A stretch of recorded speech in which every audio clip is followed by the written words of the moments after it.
हर हर महादेव। मेरे प्यारे भाइयों बहनों, जिस किसी ने भी सनातन धर्म में जन्म लिया है उसको कम से कम एक बार अपने जीवन काल में कैलाश की यात्रा अवश्य करनी चाहिए।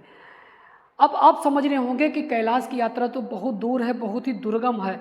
तो मैं आपको जानकारी के लिए बता दूं, कई वीडियो में मैंने बताया भी है। तो आप में से बहुत से लोग सिर्फ और सिर्फ कैलाश मानसरोवर को ही कैलाश के नाम से जानते हैं। देखिए कैलाश क्या होता है? कैलाश वो स्थान होते हैं जहाँ पर भगवान शंकर जी निवास किया करते हैं। तो उसके लिए आप सिर्फ कैलाश मानसरोवर को ही जानते हैं। तो केवल कैलाश मानसरोवर जो कि तिब्बत चीन के अधिकृत में जो पड़ता है, तो वही कैलाश केवल नहीं है, इसके अतिरिक्त 4 और कैलाश हैं। आपका आदि कैलाश जो कि पिथौरागढ़ और उत्तराखंड में पड़ता है। इसके अतिरिक्त 3 और कैलाश पर्वत हैं जो कि हमारे भारत में ही हिमाचल प्रदेश में पड़ते हैं। श्रीखंड कैलाश, किन्नर कैलाश और श्री मणिमहेश कैलाश। देखिए श्रीखंड कैलाश की यात्रा जो होती है वो जुलाई में होती है। उसके लिए मैंने वीडियो में आपको पहले से बता रखा था। यदि आप जाना चाह रहे थे और किसी कारणवश श्रीखंड कैलाश की यात्रा पर नहीं जा पाए थे, तो अभी भी किन्नर कैलाश की यात्रा और श्री मणिमहेश की यात्रा चल रही है। तो श्री मणिमहेश की यात्रा के लिए मैं बता दूं, 2025 में इस वर्ष 15 अगस्त से 31 अगस्त, मतलब 16 अगस्त से मान लेते हैं जन्माष्टमी के दिन से राधा अष्टमी तक यह यात्रा चलती रहेगी। थोड़ा सा हम आपको मणिमहेश कैलाश यात्रा के बारे में बताऊंगा और इस वीडियो के माध्यम से मैं आपको बताने वाला हूं कि मणिमहेश कैलाश पर कैसे पहुंचेंगे, रुकने की क्या व्यवस्था है, खाने पीने की व्यवस्था क्या है, वहाँ पर कैसे पहुँचा जाएगा, कितनी ऊंचाई कितनी दूरी है, भाई सब कुछ बताऊंगा। वहाँ पर कितनी सर्दी होती, कपड़े कैसे ले जाने, कहाँ से कैसे हमको सवारी मिलेंगी, भाई सब कुछ बताऊंगा। इसलिए प्लीज़ वीडियो में बने रहना। जानकारी के लिए मैं बताऊं मणिमहेश यात्रा के बारे में। मणिमहेश जो है वो एक झील है। मणिमहेश झील हिमाचल प्रदेश के प्रमुख तीर्थ स्थलों में से एक बुद्धिल घाटी में भरमौर से 26 किलोमीटर दूर स्थित है। हिमाचल प्रदेश में पड़ता है भरमौर से भाई 26 किलोमीटर दूर पर है। यह झील कैलाश शिखर 18,564 फीट की तलहटी में लगभग 13,000 फीट की ऊंचाई पर स्थित है। समझिएगा कि 13,000 फीट पहाड़ है, पर्वत है, उसके ऊपर जाकर के बहुत विशाल झील है।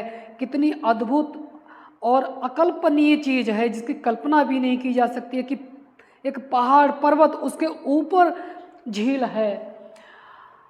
हर साल भादो महीने की शुक्ल पक्ष की अष्टमी को इस झील पर एक मेला लगता है, मतलब जन्माष्टमी पर बहुत विशाल मेला लगता है, जिसमें हजारों श्रद्धालु पवित्र जल में डुबकी लगाने के लिए यहाँ एकत्रित होते हैं। भगवान शंकर जी इस मेले या इस यात्रा के अधिष्ठित देवता हैं। ऐसा माना जाता है कि वे इसी कैलाश पर निवास करते हैं। कैलाश पर्वत पर शिवलिंग के आकार की एक चट्टान को भगवान शिव का स्वरूप माना जाता है। कैलाश पर्वत पर ही एक शिवलिंग की चट्टान है, बहुत विशाल चट्टान है, वही भगवान शंकर जी का स्वरूप माना जाता है। पर्वत की तलहटी में स्थित हिम क्षेत्र को स्थानीय लोग शिव का चौगान भी कहते हैं। यहाँ पर जो चोटी है, चोटी का प्रतिबिंब है इसी झील में आपको दिखाई देता है। तो ऐसे मनोहर और अकल्पनीय दृश्य को देखना चाहते हैं तो भाई तुरंत आप तैयार हो जाइएगा मणिमहेश यात्रा करने के लिए। अब आपको बताऊं मैं, मणिमहेश कैलाश की यात्रा 2 प्रकार से होती है। एक तो भाई होती है ऑफिशियली, दूसरी होती है अनऑफिशियली। ऑफिशियली का मतलब होता है जब आप गवर्नमेंट इस यात्रा को अपने माध्यम से कराती है तो वो होती है ऑफिशियली यात्रा। इस ऑफिशियली यात्रा करने में बहुत सारी सुविधाएं होती हैं। इसमें प्रशासन का बहुत सारा सहयोग रहता है, खाने पीने की कोई समस्या नहीं होती। अनऑफिशियली यात्रा अपनी रिस्क पर ही की जा सकती है। अनऑफिशियली यात्रा जब आप करेंगे तो वहाँ पर प्रशासन का कोई भी सहयोग नहीं मिलने वाला है। तो सबसे पहले मैं आपको बताऊं कि आपको यात्रा कौन सी करनी चाहिए। यदि आप भीड़ भाड़ से बचना चाहते हैं, बिल्कुल अलग 2-4 लोगों में जाना चाहते हो तो आप अनऑफिशियली यात्रा कर सकते हैं, लेकिन वो आपकी यात्रा बहुत ही खर्चीली होने वाली है। लेकिन आप कम से कम पैसों में यात्रा करना चाहते हो तो ऑफिशियली यात्रा करें। और आप कोई रिस्क नहीं लेना चाहते, प्रशासन का सहयोग लेना चाहते तो ऑफिशियली यात्रा करना, तो आप ऑफिशियल यात्रा ही करें। ऑफिशियल यात्रा इस बार 2025 में 15 अगस्त से 31 अगस्त के बीच में शुरू हो चुकी है। यदि आप जानना चाहते हैं तो प्लीज़ ज़रूर जाइएगा। अब मैं आपको बताऊं कि यहाँ पर पहुँचने के लिए साधन क्या है और कैसे पहुँचेंगे। देखिए, सबसे पहले आपको आना है, देश के किसी भी कोने में हो, सबसे पहले आपको आ जाना है पठानकोट। पठानकोट मतलब पंजाब प्रांत के, मतलब कि पंजाब प्रांत का एक शहर है पठानकोट। आपको पठानकोट में आ जाना है। यदि आप हवाई जहाज़ से आते हैं तो आपको अमृतसर सीधे उतरना पड़ेगा। अमृतसर से आपको कोई बस या ट्रेन जिस किसी से भी आना चाहते हो तो आप पठानकोट तक आ सकते हैं। पठानकोट के आगे आपको सीधे बस मिलेगी, बस से ही आपको यात्रा करने के लिए जाना पड़ेगा। यहाँ पर उसके आगे कोई ट्रेन वगैरह नहीं चला करती है।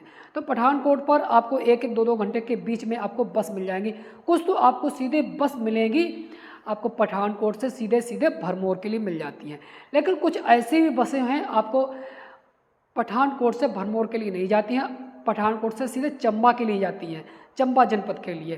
तो आपको ये चंबा जनपद के लिए भी बस मिल रही हो, उस पर बैठ जाना है, क्योंकि आपको भरमौर के लिए सारी बसें नहीं मिलने वाली हैं, कुछ ही बस जाती है एक आध। तो मैं आपको बताऊंगा कि आप चंबा जाने वाली बस पर बैठ जाइए। लेकिन प्रातः 10 बजे से पहले पहले जो कोई भी बस मिल जाए आपको 10 बजे तक ही बैठिएगा। उसके बाद यदि आप बस पर बैठ जाते हैं तब आप मान लीजिए फिर आपको चंबा में रुकना पड़ जाएगा, चंबा में विश्राम करनी पड़ेगी, क्योंकि चंबा के आगे फिर आपको बस मिलनी मुश्किल हो जाएगी। आप पठानकोट से चंबा की तरफ, आप पठानकोट से चंबा वाली बस पर बैठ गए तो चंबा में आपको दूसरी बस मिल जाएगी। मतलब यदि आप 10 बजे तक पठानकोट में बैठे हुए थे तब के लिए बात कर रहे हैं। रास्ते में बहुत सारे अच्छे अच्छे आपके लिए व्यूज़ दिखाई देंगे। यदि आप रास्ते के पूरा सुंदर मनोहर दृश्य देखना चाहते हो तो हमारे वीडियो को जो पहले से बना रखे हैं उन वीडियो को आप जरूर देखिएगा। पूरा दृश्य बहुत ही मज़ा आने वाला, बहुत आनंद लगता है। तो सीधे आप भरमौर में भाई पहुंच जाएंगे। भरमौर में एक रात्रि आप वहाँ पर विश्राम कीजिएगा। क्यों? क्योंकि आपको प्रातः उठने के बाद यहाँ की कुल देवी भरमाणी माता है, वहाँ के दर्शन अवश्य करने होते हैं। बताया जाता है कि बिना भरमाणी माता के आप अनुमति के इस मणिमहेश यात्रा को नहीं कर सकते हैं। तो यहाँ पर आइएगा तो आप भरमौर में 400 या 500 रुपये में एक होटल मिल जाएगा शाम के समय। तो 400-500 रुपये में आप एक होटल को बुक कर लीजिएगा। छोटे छोटे कमरे होते हैं, वहाँ पर मिल जाते हैं आसानी से, वहाँ पर आप स्टे कर सकते हैं। वहाँ की खाने पीने की बात कर लूँ तो ऑफिशियल यात्रा में खाने पीने की भाई कोई दिक्कत नहीं होती है। जगह जगह पर लंगर भंडारा ये सब चलते रहते हैं। वो बहुत अच्छे स्वादिष्ट व्यंजन आपको खाने के लिए मिल जाएंगे। आपको यही भरमौर में भी बहुत से समाज सेवी लोग हैं, उनके भंडारे आपको, उनके लंगर वगैरह देखने को मिलेंगे। वहाँ पर आराम से शाम को लंगर छकिएगा, अपना भंडारा खाइएगा, सुबह जल्दी से उठ जाइएगा। यहाँ पर ही 84 मंदिर आपको मिल जाएगा। 84 मंदिर, और पूरे विश्व में एकमात्र इमराज जी का मंदिर है। इस इमराज जी के मंदिर को दर्शन कीजिएगा, 84 मंदिर के दर्शन कीजिएगा और भरमाणी माता के दर्शन अवश्य कीजिएगा। भरमाणी माता का दर्शन करना क्यों जरूरी होती है, इसके लिए मैंने वीडियो बना रखा है, तो प्लीज़ उस वीडियो को भी आप अवश्य देखिएगा। भरमाणी माता लगभग यहाँ से 2 किलोमीटर या 3 किलोमीटर की चढ़ाई पर है। यहाँ पर आपको 2 रास्ते देखने को मिल जाते हैं, एक पैदल रास्ता, एक गाड़ी से रास्ता। मैं आपको रिकमेंड करूँगा गाड़ी वाला रास्ता मत लीजिएगा, क्योंकि बहुत ही डेंजर रास्ता है। आप पैदल ही थोड़ा सा ट्रेक कर लीजिएगा, कठिनाई जरूर होगी लेकिन आपकी यात्रा बहुत ही सेफ हो जाएगी। इसके बाद आप भरमाणी माता के दर्शन करने के बाद आप सीधे गाड़ी करेंगे, वही लगभग 70-80 रुपये में आपको ले जाएगी हड़सर के लिए। हड़सर तक आपको गाड़ी मिलेगी, हड़सर के आगे आपको पैदल ही ट्रेक करना है। हड़सर में भी आपको लंगर देखने को मिल जाएंगे, वहाँ पर आप खा पी सकते हैं। फिर आपको हड़सर से आगे निकल जाना है, आपका एक हड़सर बेस कैंप मिलेगा। हड़सर बेस कैंप में आपका रजिस्ट्रेशन वगैरह चेक होता है, कभी कभी नहीं भी चेक होता है, लेकिन आप रजिस्ट्रेशन अवश्य करवा के जाइएगा। 20 रुपये करता है, लेकिन ऑफिशियली जब यात्रा करेंगे तभी रजिस्ट्रेशन होता है। आप हड़सर के आगे फिर पैदल ही ट्रेक करेंगे। ट्रैक बहुत कठिन है लेकिन बहुत ही मनोहर है, बहुत ही अच्छा ट्रैक है। तो आप ट्रैक करते जाएंगे, आपको अगला बेस कैंप मिलेगा धंचो। धंचो में आप रात्रि विश्राम कीजिएगा। रात्रि में आप वहाँ पर लंगर लगा होगा, लंगर पे आराम से आप खाना खाइएगा और वहीं पर विश्राम करने के लिए निःशुल्क है। समाज सेवियों ने बहुत अच्छी व्यवस्था की है, मणिमहेश ट्रस्ट ने भी व्यवस्था की है। वहाँ पर आराम से निःशुल्क आप सो सकते हैं, आराम से सुबह फिर उठिएगा। सुबह फिर आप ट्रैक करते हुए पहुँच जाएंगे कहाँ, मणिमहेश झील पर। पास में कमल कुंड है, आप चाहें तो कमल कुंड पर भी जा सकते हैं, मणिमहेश झील पर भी जा सकते हैं। वहाँ पर पूजा अर्चन कीजिएगा और रात में विश्राम कीजिएगा। रात में वहाँ पर भी आपको खाने पीने की कोई दिक्कत नहीं होगी। रुकने की व्यवस्था वहीं आपका ट्रस्ट की ओर और समाज सेवियों की तरफ से निःशुल्क है। इसलिए इस यात्रा में बैठा हूँ।